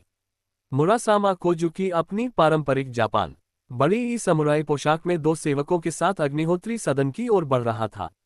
उसके पीछे पीछे 10,000 लोगों की भीड़ तेजी से चली आ रही थी। इस भीड़ में जनजात योद्धा, एस श्रेणी के महाशक्तिशाली लोग, विभिन्न क्षेत्र ओआ के प्रभावशाली हस्तियां, सेना, राजनीति और व्यापार जगत से, साथ ही भारत के आम नागरिक और कई टीवी पत्रकार भी शामिल थे। समाज के हर तबके के लोगों का दिल इस लड़ाई से जुड़ा था, क्योंकि यह भारत के सम्मान की लड़ाई थी। अगर वे एक छोटे से देश के योद्धा से हार जाते तो भारत दुनिया में कैसे सिर उठाकर खड़ा रह पाता। मुरासामा कोजुकी के चेहरे पर एक मुस्कान थी, पर उस मुस्कान में गहरा तिरस्कार छिपा था। वह इन सभी भारतवासियों के सामने अर्नब अग्निहोत्री का सिर अपनी तलवार के एक ही वार से धड़ से अलग करने वाला था, ताकि इन मूर्ख भारतवासियों को पता चले कि पूरब का असली नंबर 1 गुरु कौन है। अग्निहोत्री सदन के सामने हरि और दीप का कंधे से कंधा मिलाकर खड़े थे। दरवाजे पर यमराज के 2 अंगरक्षक तैनात थे। जैसे ही दूर से भारी कदमों की आवाज सुनाई दी, हरि के होठों पर एक शातिर मुस्कान आए और उसने दीपक के कान में फुसफुसाया, दीपक, ध्यान से देखो कैसे मैं इस बेकार मूर्ख को मार गिराता हूँ। हाँ, दीपक ने ठंडी हंसी हंसते हुए कहा। हरि, उसके हाथ में मुरासामा की राक्षस तलवार है। भगवान लिंकटेन भी उससे हार गए थे। हालांकि तुम नीच और चालबाजियों से भर हो, अगर जरा सी भी चूक हुई तो मैं सोचता हूं कि तुम मिस्टर अर्नब को क्या जवाब दोगे। हाँ, बस एक मामूली जापानी डाकू, उसे मारना तो मेरे लिए चुटकी का काम है, हरि ने तीखे स्वर में कहा। जैसे ही दोनों बात कर रहे थे, मुरासामा कोजुकी पहले ही अग्निहोत्री सदन के सामने पहुंच चुका था। इस पल विभिन्न टीवी चैनलों के पत्रकारों ने तस्वीरें लेना शुरू कर दिया। अनगिनत फ्लैश कैमरों की चमक से तेज रोशनी फैल गई और भीड़ से शोरगुल का एक बवंडर उठ खड़ा हुआ।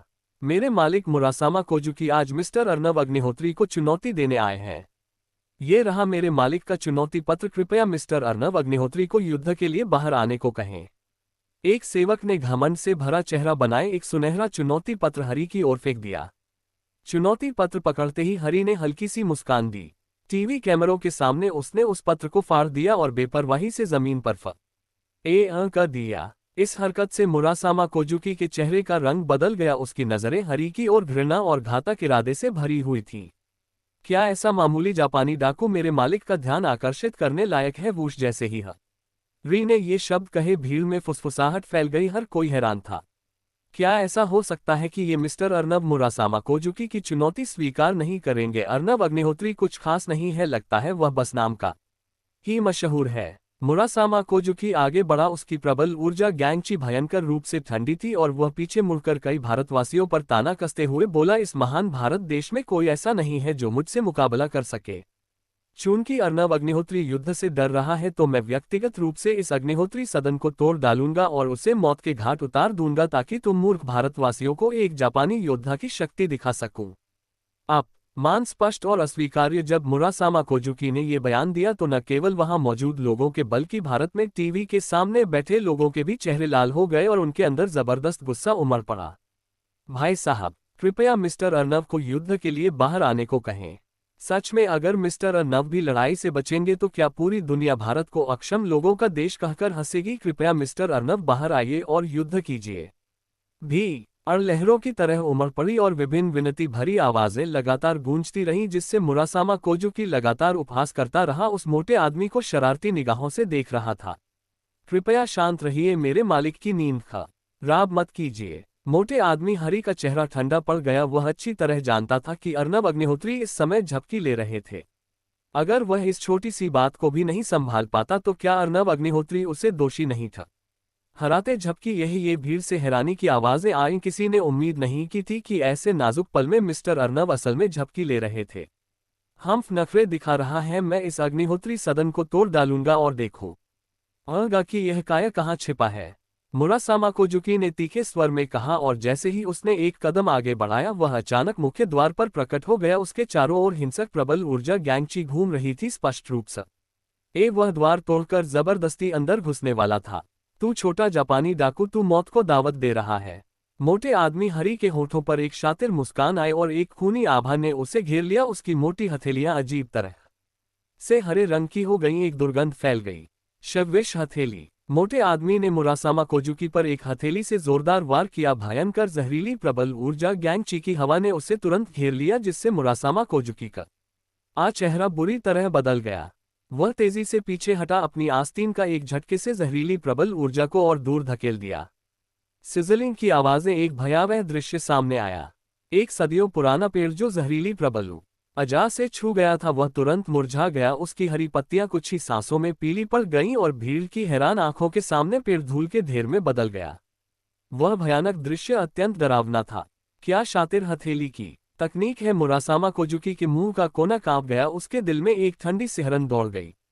अगर वह जल्दी पीछे न हटता तो सिर्फ इस शातिर हथेली की तकनीक से ही उसे बहुत भारी कीमत चुकानी पड़ती। इस समय मुरासामा कोजुकी का घमंड गायब हो चुका था। उसने अंततः मोटे आदमी हरी को गंभीरता से लिया। अपने हाथ में मुरासामा की राक्षस तलवार धीरे धीरे उठाई। उसकी आंखें एक भयानक जानलेवा इरादे से भरी हुई थीं।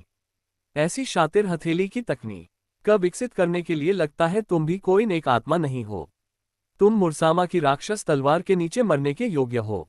राक्षस तलवार पर लिपटा काला कपड़ा धीरे धीरे खुल रहा था। एक ठंडी काली रोशनी की चमक धीरे धीरे फैल रही थी, जिससे आसपास का आकाश सूक्ष्म रूप से दुष्ट आत्माओं के विलाप से गूंज रहा था, जिससे वहां मौजूद हर कोई डर के मारे कांप उठा। सावधान रहना, मुरासामा की राक्षस तलवार अत्यंत शातिर है। संरक्षक तलवारबाज। भगवान लिंगटियन भी इसी तलवार से हार गए थे। एक जन्मजात योद्धा ने मोटे आदमी को जोर से चेतावनी दी। डर था कि वह तलवार की शक्ति से अनजान न हो। मुरासामा की राक्षस तलवार, मुझे लगता है तुम अब इस तलवार का उपयोग नहीं कर पाओगे है ना? मोटे आदमी हरी ने बुरी तरह मुस्कुराते हुए कहा। उसकी आंखों में जीत की चमक थी और उसका पूरा शरीर अचानक फट पड़ा। उसकी भयानक हरी हथेलियां जोरदार तरीके से मुरासामा कोजुकी की ओर लिपकीं। तुम मौत को बुला रहे हो? मुरासामा कोजुकी ने तीखे स्वर में कहा। राक्षस तलवार को दोनों हाथों से पकड़कर अचानक उसे ऊपर उठाया, जैसे वह मोटे आदमी को तुरंत वहीं मार डालने वाला हो। अचानक, इससे पहले कि मुरासामा कोजुकी अपनी तलवार चला पाता, उसका चेहरा भयानक रूप से हरे रंग का हो गया, जबकि उसके मुंह के किनारों से जबरदस्त मात्रा में काला खून बहने लगा।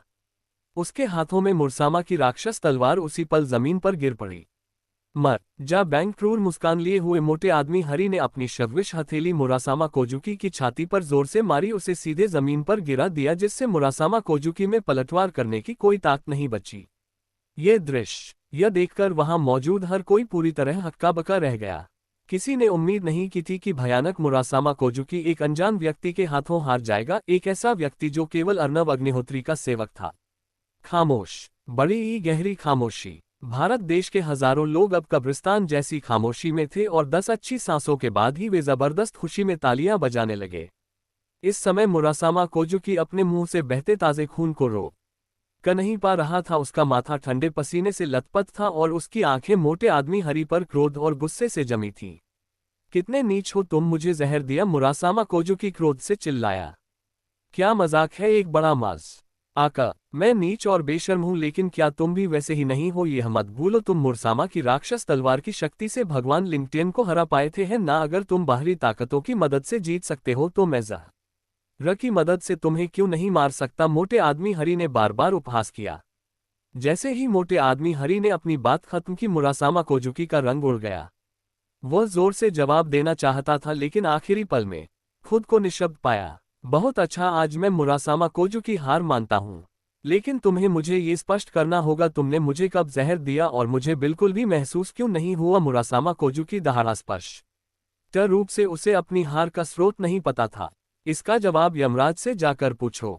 मोटा आदमी हरी इत्मीनान से पास आया, उसकी मुस्कान क्रूरता से भरी थी। स्पष्ट रूप से मुरासामा कोजुकी की जान बख्शने का उसका कोई इरादा नहीं था। इससे मुरासामा कोजुकी के चेहरे का रंग बुरी तरह बदल गया और उसने कहा, मैंने पहले ही हार मान ली है। क्या तुम अभी भी मुझे मारना चाहते हो? तुम सचमुच मूर्ख हो। मोटा आदमी हरी पास खड़े होकर ऊपर से देखत एक हुए बोला, मैंने कभी नहीं कहा कि हम मार्शल आर्ट की तुलना कर रहे थे। चूंकि तुमने मेरे मालिक को चुनौती देने की हिम्मत की तो तुम्हें मरने के लिए तैयार रहना चाहिए। मरने का समय आ गया है। मुरासामा कोजुकी की आंखों में सदमा और निराशा थी। मोटे आदमी हरी ने हाथ की तलवार से वार किया और मुरासामा कोजुकी का सिर धड़ से अलग कर दिया। अजीब और भयानक खून जमीन पर फैल गया। देखने में पूरी तरह से वीभत्स दृश्य था। क्रूर और विशैला निर्दयता से निर्दयी ये वह छवि थी जो मोटे आदमी हरी ने सबके सामने पेश की, जिससे उन्हें उस पल में उसे सही मायने में समझने का मौका मिला और कुछ तो इतने डर गए कि उनके पैर कांपने लगे। मुरासामा की राक्षस तलवार उठाते हुए मोटे आदमी हरी ने वहां मौजूद सभी पर एक सरसरी नजर डाली और फिर मुस्कुराया, मेरे मालिक किसी से नहीं मिलते। मुझे ये भी उम्मीद है कि भविष्य में आप हमें परेशान करने से बचेंगे। आप सब कृपया यहां से जाएं। ये कहते ही मोटा आदमी हरी मुरासामा की राक्षस तलवार लेकर अग्निहोत्री सदन की ओर बढ़ गया। मुरासामा कोजुकी के दोनों सेवक डर के मारे सन थे। उन्हें तभी होश आया जब उन्होंने मोटे आदमी हरी के हाथों में मुरासामा की राक्षस तलवार देखी। ठहरो, मुरासामा की राक्षस तलवार जापान के राष्ट्रीय संरक्षक दिव्य शस्त्रों में से एक है। कृपया इसे हमें लौटा दें, एक सेवक ने कांपती आवाज में कहा। हे, अगर तुम मरना चाहते हो तो तलवार वापस ले लो। मोटे आदमी हरी ने शातिर मुस्कान के साथ अपना सिर घुमाते हुए कहा, जिससे दोनों सेवकों के चेहरे तुरंत सफेद पड़ गए। कुछ देर हिचकिचाने के बाद उन्होंने जल्दी से मुरासामा कोजुकी के शर बड़ी हीरा को इकट्ठा किया और घटनास्थल से भाग गए। उस पल भारत देश के हजारों नागरिक ये दृश्य देखकर हक्के-बक्के रह गए। उन्हें विश्वास नहीं हो रहा था कि मुरासामा कोजुकी की मौत अर्नब अग्निहोत्री के सेवक के हाथों हुई थी, और यहां तक कि राष्ट्रीय संरक्षक दिव्य शस्त्र मुरासामा की राक्षस तलवार भी अर्नब अग्निहोत्री के सेवक ने ले ली थी। कितना अविश्वसनीय मोटा आदमी है ये। कौन है? मैंने उसे एक बार सुरक्षा विभाग में देखा था। शुरू में सोचा था कि वह बस एक साधारण सदस्य है, लेकिन अब लगता है कि वह वास्तव में एक अद्वितीय गुरु है। बकवास। उसने स्पष्ट रूप से अर्नब अग्निहोत्री को सर कहकर संबोधित किया और हमेशा खुद को एक सेवक माना। मेरे विचार में ये मिस्टर अर्नब ही सबसे भयानक इकाई है। विभिन्न अटकलें उठी और भीड़ धीरे धीरे छट गई, लेकिन मुरासामा कोजुकी की मौत ने भारत देश के लोगों को बहुत उत्साहित किया। अग्निहोत्री सदन के अंदर मोटा आदमी हर छोटी ही मुरासामा की राक्षस तलवार हाथ में लिए मुस्कुराते हुए अर्नब अग्निहोत्री के सामने सम्मानपूर्वक झुका, जबकि दीपक पजल्ड एक्सप्रेशन के साथ देख रहा था। अभी भी यह समझ नहीं पा रहा था कि मुरासामा कोजुकी को घातक जहर कैसे दिया गया था और वह मुरासामा की राक्षस तलवार क्यों नहीं चला पाया था। सर, मैंने मुरासामा कोजुकी को मौके पर ही मार डाला है और यह रही मुरासामा की राक्षस तलवार आपके निरीक्षण के लिए। मोटे आदमी हरी ने छोटी ही नम्रता से कहा, राक्षस तलवार दोनों हाथों से अर्नब अग्निहोत्री को पेश करते हुए। हम तुमने अच्छा काम किया, मुझे तुम पर कोई गलतफहमी नहीं थी। अर्नब अग्निहोत्री ने बेपरवाही से तलवार ले ली और उनकी सिकुड़तियां आंखों में एक क्षणिक भ्रम की चमक आई जो चुपचाप गायब हो गई। मोटे हरी, तुम पूरे दिन मेरे साथ थे, तुमने मुरासामा कोजुकी को कब जहर दिया? दीपक अपनी जिज्ञासा रोक नहीं पाया और मोटे आदमी हरी से पूछा। मोटा आदमी हर छोटी ही हल्का सा मुस्कुराया और बोला, असल में मैं अंधेरा रात समूह का बहुत ऋणी हूं। अगर वाइपर ने मुझे पर्याप्त जानकारी न दी होती तो मैं मुरासामा कोजुकी को नहीं मार पाता। क्या जानकारी? दीपक ने पूछा। मुझे समझाने दो। वाइपर मुस्कुराते हुए आगे बढ़ा और बोला, जैसे ही मुरासामा कोजुकी ने मालिक को चुनौती देने की घोषणा की, मोटे आदमी ने मुझसे इस व्यक्ति के बारे में सब कुछ जांचने में मदद करने के लिए कहा। दिनों की जांच के बाद उसकी दिनचर्या या पसंद नापसंद सब कुछ अंधेरा रात समूह द्वारा पूरी तरह से रिसर्च किया गया, यहां तक कि वह रोज कितनी बार शौचालय जाता था, सब कुछ दस्तावेज में था। मोटा आदमी हरी ने मुस्कुराते हुए बीच में जोड़ा। वाइपर द्वारा दी गई फाइल के अनुसार मुझे एक दिलचस्प तथ्य पता चला। मुरासामा कोजुकी को रक्तचित्र मछली नामक मछली की कच्ची स्लाइस खाना पसंद था। इससे पहले कि मैं मिस्टर अर्नब के साथ आता, मैं एक डॉक्टर था। और हालांकि मैं औषधीय ज्ञान में अत्यंत कुशल होने का दावा नहीं कर सकता, मुझे रक्तचित्र मछली के बारे में एक दो बातें पता थी। इस मछली का मांस वास्तव में ताज़ा और विष रहित होता है, लेकिन जब इसे हरा नीला घास के साथ तैयार किया जाता है तो यह एक जानलेवा जहर बन जाता है। जैसे ही मोटे आदमी हरि ने ये शब्द कहे उसने दीपक की ओर देखा और आगे कहा, हरा नीला घास अत्यंत दुर्लभ है, फिर भी पाताल लोक संगठन के लिए इसे ढूंढन अत्यंत सरल है। कई दिन पहले मैंने अग्निहोत्री सदन के सामने बड़ी मात्रा में हरा नीला घास लगाया था। उसी दिन जैसे ही मुरासामा कोजुकी ने रक्तचित्र मछली की स्लाइस खाई, हरा नीला घास की गंध ने गंभीर जहर को सक्रिय कर दिया। जैसे ही मोटे आदमी हरि ने सब कुछ स्पष्ट किया, दीपक को अचानक सब कुछ समझ आ गया और मोटे आदमी हरि की और उसकी नज़र में थोड़ी प्रशंसा थी। अंततः उसे समझ आया कि अर्नब अग्निहोत्री ने उसे मोटे आदमी हरि का पीछा क्यों करने को कहा था। इस समय अर्नब अग्निहोत्री के चेहरे पर एक संतोषजनक मुस्कान थी। उन्हें पाताल लोक संगठन स्थापित करने के फैसले पर बहुत संतोष महसूस हुआ।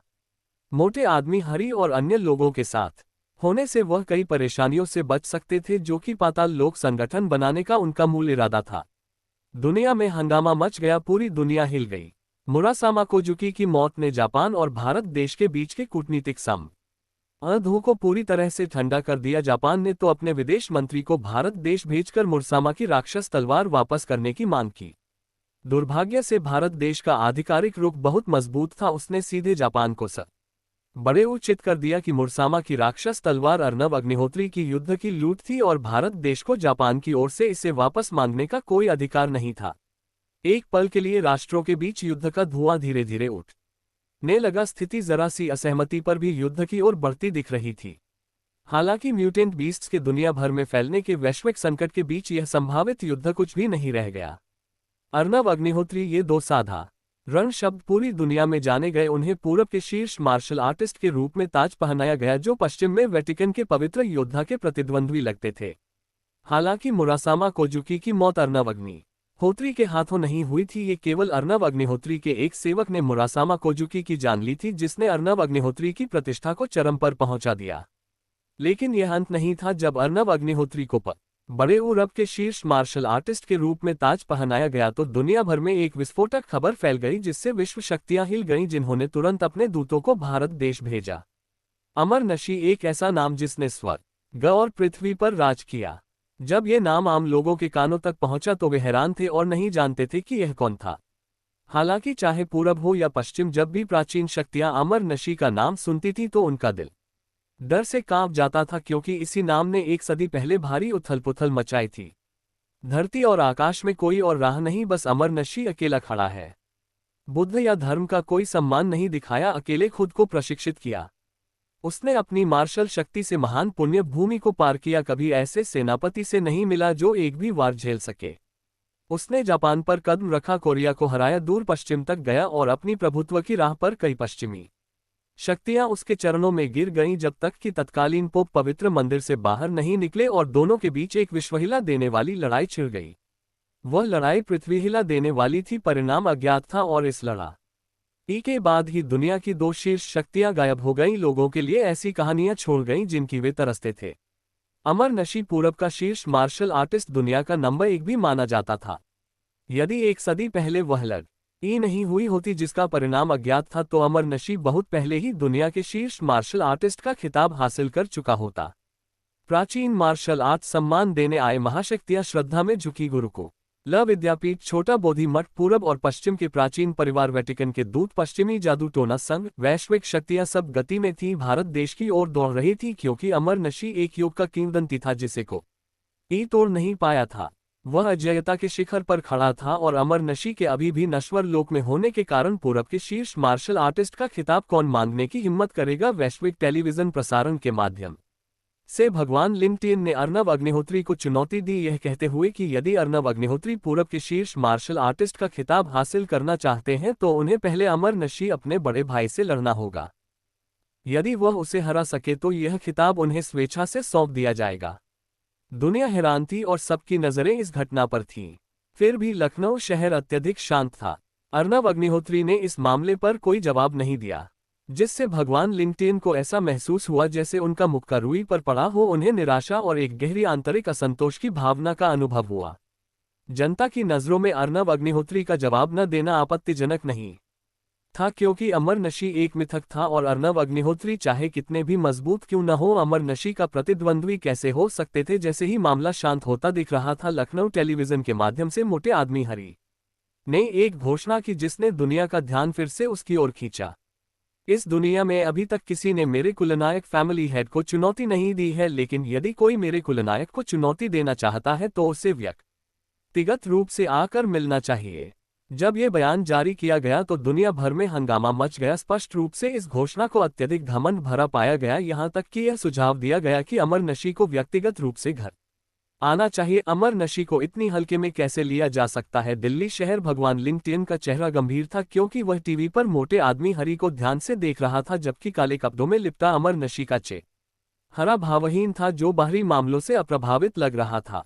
भ्राता अमर नशी, मैं बस आपको लखनऊ तक साथ चलने का कष्ट दे सकता हूं, भगवान लिंक्डइन ने पीछे मुड़कर अफसोस के साथ कहा। इस लड़ाई के बाद भगवान लिंक्डइन, तुम और मैं बराबर हो जाएंगे, अमर नशी ने फुसफुसाया और आगे बढ़कर भगवान लिंक्डइन के सामने से गायब हो गया। अमर नशी की जाती हुई आकृति देखकर भगवान लिंक्डइन का चेहरा लाल हो गया। बड़बड़ाते हुए अर्नव अग्निहोत्री, तुम कितने भी मजबूत क्यों न हो, अमर नशी के सामने तुम्हें पता चलेगा कि सच्ची निराशा क्या होती है। दुनिया भर में ये खबर फैल गई कि अमर नशी व्यक्तिगत रूप से लखनऊ जा रहा था ताकि अर्नव अग्निहोत्री के साथ एक भव्य युद्ध कर सके। ये लड़ाई एक सदी के बाद अमर नशी की पहली कार्रवाई थी, जिसने हजारों लोगों को लखनऊ शहर की ओर आकर्षित किया। सभी इस शताब्दी के द्वंद्व को देखने के लिए उत्सुक थे। अमर नशी एक ऐसा व्यक्ति जिसने एक सदी पहले दुनिया पर राज किया था, अजेय था। उसने यहाँ तक की यह भी घोषणा करने की हिम्मत की थी कि स्वर्ग और पृथ्वी में कोई मार्ग नहीं है, केवल मैं अमर नशी। अर्नव अग्निहोत्री अपनी साधना और विरासत में रहस्यमय और एनेग्मेटिक, जब से वह जनता के सामने आए थे, कभी पराजित नहीं हुए थे। दोनों अपने युग के असाधारण दिव्य पुरुष थे। यह एक सदी तक चलने वाला युद्ध था और वास्तव में पूरब के नंबर 1 विशेषज्ञ का निर्धारण करने के लिए एक सदी का द्वंद्व। अग्निहोत्री सदन। अर्नव अग्निहोत्री एक मुलायम सोफे पर आराम कर रहे थे, जबकि नैना ओबरॉय के कोमल हाथों से उनके कंधों की मालिश कर रही थी, जिससे अर्नव अग्निहोत्री को बहुत संतुष्टि मिल रही थी। सर, क्या आप वास्तव में अमर नशी से लड़ने का इरादा रखते हैं? मोटे आदमी हरी ने धीरे से पूछा। अमर नशी, मैंने उनके कारनामे सुरक्षा विभाग के प्राचीन अभिलेखों में पढ़े हैं। वह वास्तव में 1000 साल में एक बार पैदा होने वाली दुर्लभ प्रतिभा है। मुझे उम्मीद है कि वह मुझे निराश नहीं करेंगे। आखिर ये दुनिया कगार पर है, और यदि मानव जाति इतनी कमजोर रही तो क्या वह पूरी तरह से उबाऊ नहीं होगी? अर्नवन छोटी ई होत्री ने धीरे से कहा। सर, आपकी साधना जो युगों से चमकती है, अमर नशी आपका प्रतिद्वंद्वी कैसे हो सकता है? मोटे आदमी हरी ने तारीफ की। मोटे आदमी हरी के शब्द सुनकर अर्नव अग्निहोत्री शांत रहे। उनकी आंखें गहरी थी जब उन्होंने कहा, मोटे हरी, हमेशा याद रखना, इस दुनिया में असाधारण प्रतिभाओं की कमी कभी नहीं होती। हर युग में कुछ ऐसे होते हैं जिनकी सभी प्रशंसा और पूजा करते हैं। अमर नशी का दूसरों द्वारा आदर निश्चित बड़े ऊपर से अपने कारण रखता है। जैसे ही अर्नव अग्निहोत्री ने ये शब्द कहे, वह सोफे से उठ गए। उनकी नजरें गहरी और प्राचीन थी। दूर क्षितिज की ओर देखते हुए बोले, मुझे बस एक अवसर मिला है नश्वर जीवन को पार करने का, लेकिन मैं हमेशा मानता हूं कि साधना में किसी को पतली बर्फ पर चलना चाहिए और किसी को कम नहीं आंकना चाहिए। तभी मैं कदम दर कदम शाश्वत 9 आकाशों तक पहुंच सकता हूं। 7 जुलाई चिलचिलाती धूप में एक काली आकृति आकाश में अग्निहोत्री सदन की ओर बढ़ रही थी। उसके हर कदम के साथ आसपास का आकाश गड़गड़ाता और मुड़ता था, जैसे कि स्वर्ग और पृथ्वी ही विकृत हो रहे हो, जिससे देखने वालों पर एक दमनकारी भावना का भारी बोझ पड़ रहा था। अमर नशी आकाश में गर्व से खड़ा था। अग्निहोत्री सदन को देखता हुआ एक शांत अभिव्यक्ति के साथ, एक भी लहर से अप्रभावित। उसकी आवाज युगों के बोझ से कर्कश थी। मैं कभी नश्वर दुनिया से दूषित नहीं होना चाहता था, लेकिन मुझ पर वर्षों का एक ऋण है। आज मैं आपसे लड़ने आया हूं, नियति का ऋण चुकाने। मैं इस मामले में आपकी कृपा की याचना करता हूं। अमर नशी ने श्रेष्ठता नहीं दिखाई या अपनी वरिष्ठता का ढोंग नहीं किया। उसने एक समान के रूप में बात की, क्योंकि उसका दिल यहां नहीं था, न ही उसे आम लोगों की राय की परवाह थी। वह बस एक बार लड़ना चाहता था और उसके बाद दुनिया से संबंध तोड़ना चाहता था। चेहरों का एक समुद्र था, फिर भी शांत और खामोश। चाहे वह वैश्विक शक्तियों के दूत हों या टीवी पर इस युग निर्माता लड़ाई का प्रसारण करने वाले पत्रकार, हर कोई इस पल मौन था। जमीन पर वे दूर से अमर नशी को देख रहे थे। हर सांस भारी थी, उनकी आंखें गहरी श्रद्धा से भरी थीं। एक व्यक्ति जो जब शिखर पर पहुंचता है तो उसे न तो अतिशयोक्ति करने की जरूरत होती है और न ही जोर से दीन हाँकने की, बस ऊंचे आकाश के सामने सीधा खड़ा होता है, जैसे वह अकेला ही स्वर्ग और पृथ्वी के बीच एकमात्र अस्तित्व हो। एक सहस्राब्दी का जीनियस बेजोड़ अमर नशी एक युग का सबसे शानदार सितारा था। अग्निहोत्री सदन के अंदर उदास चेहरे वाले मोटे आदमी हरि ने पाताल लोक संगठन के 3 समूह नेताओं का वो एक नजर देखा। स्पष्ट रूप से वह उनके साथ मिलकर अमर नशी पर हमला करना चाहता था। पीछे हट जाओ, तुम उसका मुकाबला नहीं कर सकते। अचानक अर्नब अग्निहोत्री का चेहरा शांत था, लेकिन उनकी आंखों में एक अजीब सी चमक थी, मानो उन्होंने कुछ बेहद ताज़ा और नया खोज लिया हो। धड़ एक ही कदम में अर्नब अग्निहोत्री अचानक अग्निहोत्री सदन के भीतर से गायब हो गए, और जब वह फिर से प्रकट हुए तो वह आकाश में ऊंचाई पर थे। आकाश में अमर नशी का सामना कर रहे थे। अर्नब अग्निहोत्री बाहर आ गए हैं। यह एक वास्तविक सदी का युद्ध है, एक ऐसा युद्ध जो मानव इतिहास के इतिहास में दर्ज होगा। आइए देखते हैं कि पूरब का परम गुरु कौन होगा। जमीन पर भीड़ में से चर्चा का एक दौर शुरू हो गया। हर कोई ध्यान से देख रहा था, विचलित होने की हिम्मत नहीं कर रहा था। इस अभूतपूर्व युद्ध को देखना चाहता था। ऊंचे आकाश के नीचे शून्य के बीच अर्नब अग्निहोत्री अपने हाथ पीछे बांधे खड़े थे। एक हल्की हवा चल रही थी जिससे उनके काले बाल फड़फड़ा रहे थे। उनकी आभा अदृश्य थी और अमर नशी की ओर उनकी नजरें अविश्वसनीय रूप से शांत थीं। अमर नशी शून्य में निलंबित खड़ा था, इस युवा को ध्यान से देख रहा था। उसके चेहरे पर एक मुस्कान उभरी। तुम बहुत मजबूत हो, तुम भी बुरे नहीं हो। दोनों ने मुस्कान का आदान प्रदान किया, बिना शब्दों के एक दूसरे को समझते हुए। दोनों ने आपसी प्रशंसा की, एक मौन भावना साझा की। वाह, स्तव में वे बहुत समान थे। वे एक ही तरह के लोग थे।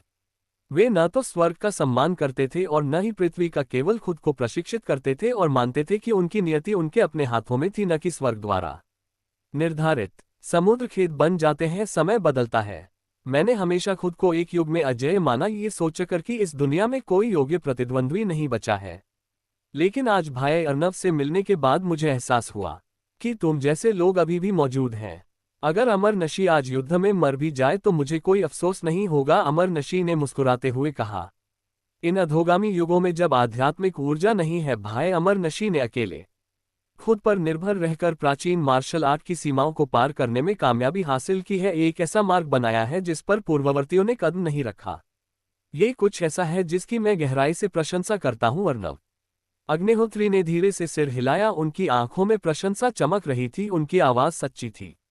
हालांकि किसी ने भी शक्ति की कोई आभा प्रदर्शित नहीं की थी, फिर भी अपनी ऊर्जा के माध्यम से दोनों महसूस कर सकते थे कि दूसरे ने एक ऐसा मार्ग तय किया था जिस पर पहले किसी ने कदम नहीं रखा था। यदि कोई अंतर था तो वह ये था कि अमर नशी ने अर्नब अग्निहोत्री को अपने जीवन का एक दुर्जय दुश्मन माना, क्योंकि वह अर्नब अग्निहोत्री की साधना को समझ नहीं पा रहा था और अर्नब अग्निहोत्री ने उस पर भारी दबाव डाला था। ये भावना अमर नशी ने अपने जीवन में कभी अनुभव नहीं की थी, लेकिन अब इसने उसके आमतौर पर शांत रक्त को पूरी तरह से उबाल दिया। आई अर्नब, क्या हम आकाश में युद्ध करें? अमर नशी ने अपनी आस्तीन से इशारा किया। स्वर्ग और पृथ्वी की हवाओं को हिलाते हुए उसकी आवाज हर दिशा में गूंज उठी। कृपया, अर्नब अग्निहोत्री ने आसानी से मुस्कुराते हुए जवाब दिया और एक कदम से वह आकाश में चढ़ गए। बूम हवाएं तेजी से बढ़ी, जोर से चिल्लाईं और अमर नशी प्रकाश की एक लकीर में बदल गया। अर्नब अग्निहोत्री का पीछा किया। दोनों दुनिया की नजरों से पूरी तरह गायब हो गए था। क्या जल्दी करो, सैटेलाइट ट्रैकिंग सक्रिय करो, पता लगाओ कि वे कहाँ गए हैं। भीड़ से विभिन्न शोर सुनाई दिए, क्योंकि दुनिया भर के सैटेलाइट तुरंत सक्रिय हो गए। कुछ ही सांसों में उन्होंने दोनों योद्धाओं की स्पष्ट तस्वीरें ऊपर ला दी। खगोलीय गुंबद के ऊपर शून्य के बीच वीर अमर नशी प्रकाश से चमक रहा था। यह मार्शल आर्ट का प्रकाश था, मानो ये स्वर्ग और पृथ्वी को भेद कर खगोलीय गुंबद को पार कर सके। उसके वस्त्र फड़फड़ा रहे थे और उसके काले बाल तेज हवाओं में बेकाबू होकर नाच रहे थे। मेरे पास एक मुक्का है जो पहाड़ों को चीर सकता है, समुद्रों को पलट सकता है और आकाश को पलट सकता है। इस मुक्के को आकाशभेदी कहा जाता है और मैं भाई अर्नब से आपका मार्गदर्शन चाहूंगा। वीर अमर नशी ने अपनी मुठ्ठियां घुमाई, अंतहीन हवाओं और बादलों को मथते हुए। स्वर्ग और पृथ्वी की 8 दिशाएं गड़गड़ाती थी, जबकि उसके चारों ओर का शून्य मुड़ गया। एक नजर में आतंक का दृश्य पेश करता था। दिव्य प्रकाश सूर्य और चंद्रमा पर चमकता है, आकाश को आदेश देता है, राक्षसों का काल समुद्रों को शहतूत के खेतों में बदल देता है। मेरे पास एक मुक्का है जिसे महाराक्षस कहते हैं। हम एक सर्वभेदी काली चमक, मानो प्राचीन और आधुनिक काल को भेदती हुई, पूरे शून्य में अंतहीन संहार की ध्वनि के साथ गूंज उठी। राक्षसों के बेकाबू होकर नाचने की आवाज तब आई जब अर्नब अग्निहोत्री ने अपन बड़ी ही मुठ्ठियां घुमाई। आकाश में फैली राक्षसी चमक उनके हाथों से फूटी। लड़ो मारो आकाश को पार करते शूटिंग सितारों की तरह आकाश गंगा की तरह लिपटे हुए उनके गर्जना भरे शोर के नीचे शून्य बिखर गया। अंतहीन मुके की चमक हिंसक रूप से फूटी जैसे खगोलीय गुंबद में एक उल्कापिंड की बारिश। बूम बूम बूम खगोलीय गुंबद कांप गया, शून्य शोर के साथ फट गया, असीम हवाएं और बादल वाष्प में बदल गए। सदी का एक महान युद्ध पूरी तरह से शुरू हो गया और दोनों प्रतिभागियों ने एक दूसरे पर अपने भयंकर हमले शुरू कर दिए। आकाशविदारक तलवार। वीर अमर नशी ने अपने हाथ को एक तलवार में बदल दिया। 1000 जांग तलवार की चमक खगोलीय गुंबद को काटती हुई। लेकिन न अर्नब अग्निहोत्री ने उसे किनारे कर दिया। केवल उस 1000 जांग तलवार की चमक दुनिया पर गिरी और एक पहाड़ को धूल और धुएं में बदल दिया। तलवार आओ, क्लांग क्लांग क्लांग। तलवार की ऊर्जा लगातार गूंजती रही क्योंकि अर्नब अग्निहोत्री ने अपनी उंगलियों को तलवारों में बदल दिया। शून्य से 1000 जांग तलवार की चमक घनीभूत हुई, हिंसक रूप से वीर अमर नशी की ओर वार करती हुई। हालांकि पूरी तरह से बचा लिया गया, इस 1000 जांग तलवार की चमक ने 100 मील भूमि को 2 भागों में काट दिया।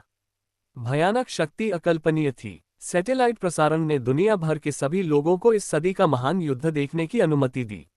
जब उन्होंने दोनों द्वारा अनलीश्ड भयानक शक्ति देखी तो हर किसी के चेहरे पर डर स्पष्ट था। क्या ये वास्तव में वह शक्ति है जो मनुष्यों के पास हो सकती है? भयानक, बिल्कुल भयानक। मुझे डर है कि तथाकथित अंतर्महाद्वीपीय मिसाइलें भी उन्हें नुकसान न बड़ी ये पहुंचा सकती हैं ना। क्या वे वास्तव में अमर हो सकते हैं? पूरी दुनिया में दहशत की चीखें थीं क्योंकि दोनों योद्धाओं द्वारा पैदा किया गया तमाशा बहुत भयानक था। ये वे शक्तियां थीं जो मनुष्यों के लिए नहीं था। बड़ी ये खगोलीय गुंबद में लड़ाई जारी रही, पूरे 3 दिन और रात तक चलती रही। इस दौरान दोनों ने बिना किसी स्पष्ट विजेता के वार का आदान प्रदान किया, जिससे लड़ाई लगातार तेज होती गई। बैंग, अचानक शून्य फट गया। सदमे का बड़ी ही लहरें हर दिशा में फैल गईं और एक बार फिर दोनों ने एक दूसरे पर हमला किया। वीर अमर नशी की सांसें तेज हो गईं और अर्नब अग्निहोत्री की ओर उसकी आंखों में एक अजीब सी नजर के साथ उसका शरीर अनियंत्रित रूप से उठा। क्यों तुमने अपनी साधना क्यों छिपाई है? वीर अमर नशी क्रोध से दहाड़ा मार्शल आर्ट के भयानक प्रकाश से घिरा हुआ था। उसकी आवाज ने पहाड़ों और नदियों को तोड़ दिया क्योंकि उसने क्रोध से अर्नब अग्निहोत्री से सवाल किया। वीर अमर नशी 1000 साल में न देखा गया एक दुर्लभ प्रतिभाशाली ने अपनी मार्शल आर्ट का अपना रास्ता बनाया था। दुनिया में कानून और व्यवस्था के पतन भी उसे दीर्घायु के मार्ग की लालसा से नहीं रोक सका। लेकिन वह भी ऐसा आदमी अब अर्नब अग्निहोत्री पर क्रोध से चिल्ला रहा था क्योंकि 3 दिन और रात की लड़ाई के बाद वीर अमर नशी को कुछ ऐसा एहसास हुआ था जिसने उसे क्रोध से भर दिया था। वह बात यह थी कि अर्नब अग्निहोत्री ने अपनी असली ताकत बिल्कुल भी प्रकट नहीं की थी। चाहे उसने कैसे भी हमला किया हो, वह अर्नब अग्निहोत्री को जरा सा भी नुकसान नहीं पहुंचा सका। इसके विपरीत अर्नब अग्निहोत्री के हर हमले को ऑटलस लग रहा था, जिससे वह बुरी तरह घायल हो रहा था। बहुत जल्द ही वह नव अग्निहोत्री के हाथों हार जाएगा। वीर अमर नशी हार स्वीकार कर सकता था, लेकिन अर्नब अग्निहोत्री का अपनी असली शक्ति छिपाना उसके लिए का बड़ा अपमान था। एक अनियंत्रित क्रोध उस पल उसके भीतर से फूट पड़ा। वीर अमर नशी के क्रोध चेहरे को देखते हुए अर्नब अग्निहोत्री आकाश मंडल के शीर्ष पर शांत और अविचलित खड़े थे। उन्होंने कहा, वीर अमर नशी, मुझे कहना होगा आप पहले व्यक्ति हैं जिनकी मैंने प्रशंसा की है। इस दुनिया में देखते हुए अब तक केवल आप ही मेरे साथ युद्ध करने योग्य हैं। आपने मार्शल शक्ति की सीमाओं को तोड़ दिया है और अपना मार्ग प्रशस्त किया है। यदि यह आध्यात्मिक ऊर्जा से भरा युग होता तो आप निश्चित रूप से एक निर्विवाद प्रतिभा के धुरंधर होते। हालांकि इस युग में जहां स्वर्ग और पृथ्वी का नियम कमजोर हो रहा है और आध्यात्मिक ऊर्जा दुर्लभ है, ले ही आप अपनी नियति को स्वीकार न करें, दुनिया फिर भी आपके मार्ग को बाधित करती है। यदि मैं वास्तव में अपनी साधना को उजागर करता तो यह एक खोखली जीत होती। ऐसे कार्य मेरे अर्नब अग्निहोत्री के लिए अशोभनीय हैं। जैसे ही उनकी बातचीत वैश्विक दर्शकों के कानों तक पहुंची, हर कोई गहरी खामोशी में डूब गया। हालांकि वे दोनों योद्धाओं के शब्दों में छिपे अर्थ को समझने में कुछ हद तक जूझ रहे थे, ये स्पष्ट हो गया कि अर्नब अग्निहोत्री ने अभी तक अपनी पूरी शक्ति प्रकट नहीं की थी। तो ऐसा है, ऐसा है। अच्छी 10 सांसों के बाद खुद से बुदबुदाते हुए वीर अमर नशी के चेहरे पर एक मुस्कान उभरी। फिर उन्होंने अर्नब अग्निहोत्री की ओर देखा और कहा, भाई अर्नब, तो आप अपनी साधना को हमेशा से ही सील कर रहे थे, बस मेरे साथ एक निष्पक्ष लड़ाई लड़ने के लिए। ये कहते ही वीर अमर नशी जोर से दहाड़ा, लेकिन मैं वीर अमर नशी इस तरह की निष्पक्षता नहीं चाहता। भले ही मैं आज भाई अर्नब के हाथों हार जाऊं, फिर भी मैं चाहता हूं कि भाई अर्नब मुझे एक सम्मानजनक युद्ध का अवसर दे। वीर अमर नशी के चारों ओर फैली शक्तिशाली युद्ध भावना को देखकर अर्नब अग्निहोत्री क्षण भर के लिए हैरान रह गए और वीर अमर नशी की ओर उनकी नजरें गहरी गंभीरता से भरी थीं। असल में अर्नब अग्निहोत्री उसे एक ही चाल में पूरी तरह से खत्म कर सकते थे, लेकिन अर्नब अग्निहोत्री ऐसा नहीं चाहते थे। वीर अमर नशी जिस मुकाम पर पहुंचा था, इस दुनिया द्वारा दबाए जाने के बावजूद अर्नब अग्निहोत्री को बेहद प्रभावित किया। अर्नब अग्निहोत्री ने खुद से पूछा कि क्या अगर उन्हें अमृतत्व ग्रंथ नहीं मिला होता और अगर उन्होंने रक्त सागर रणभूमि के विस्तार में 4 साल नहीं बिताए होते तो शायद वह वीर अमर नशी का मुकाबला नहीं कर पाते। यही कारण था कि अर्नब अग्निहोत्री ने अब तक उसे हराने के लिए अपनी साधना का उपयोग करने से परहेज किया था। अर्नब अग्निहोत्री मानते थे कि वह क्रूर और निर्मम हो सकते हैं और अपने लक्ष्यों को प्राप्त करने के लिए वह बिना किसी दया के उपाय भी अपनाने को तैयार थे। हालांकि इस तरह से अयुद्धपूर्ण तरीके से जीतना कुछ ऐसा था जो उनके गर्व की अनुमति नहीं देगा। इसके अलावा वह वीर अमर नशी को एक निष्पक्ष लड़ाई का अवसर देना चाहते थे। कृपया मुझे पूरी ताकत से लड़ने का अवसर दे भाई अर्नब। भले ही वीर अमर नशी आज मर जाए, मैं पात आला लोक यहाँ आफ्टरलाइफ के संदर्भ में मैं शांति से रह सकता हूँ। अचानक वैश्विक सैटेलाइट प्रसारण में वीर अमर नशी ने आकाश में अर्नब अग्निहोत्री की ओर झुकते हुए उनसे पूरी ताकत से वार करने का अनुरोध किया। क्या ओह कि यह उनका स्वाभिमान का आखिरी अंश था। यह दृश्य जमीन पर भगवान लिंगटेन को विस्मित कर गया और उनका पूरा शरीर घुटनों पर गिर गया। उनकी आंखों से आंसुओं की धारा बहने लगी। बड़े भाई अमर नशी, मुझे माफ कर दे। ना इस पल भगवान लिंगटेन का चेहरा अपराधबोध से भरा था। उन्होंने वीर अमर नशी को नश्वर लोक में इसलिए उतारा था क्योंकि वह बाद की पीढ़ियों द्वारा पीछे छोड़े जाने को बर्दाश्त नहीं कर सकते थे, लेकिन ये परिणाम उन्हें मिला था। अगर दुनिया में कोई वीर अमर नशी को सबसे अच्छे से समझता था तो उसकी बड़ी बहन को छोड़कर वह भगवान लिंगटेन ही थे। ये सोचना कि वीर अमर नशी ऐसे अदम्य आत्मा वाला व्यक्ति कभी किसी और के सामने झुकेगा, कुछ ऐसा था जिसकी भगवान लिंगटेन ने अपने जीवन में कभी कल्पना भी नहीं की थी।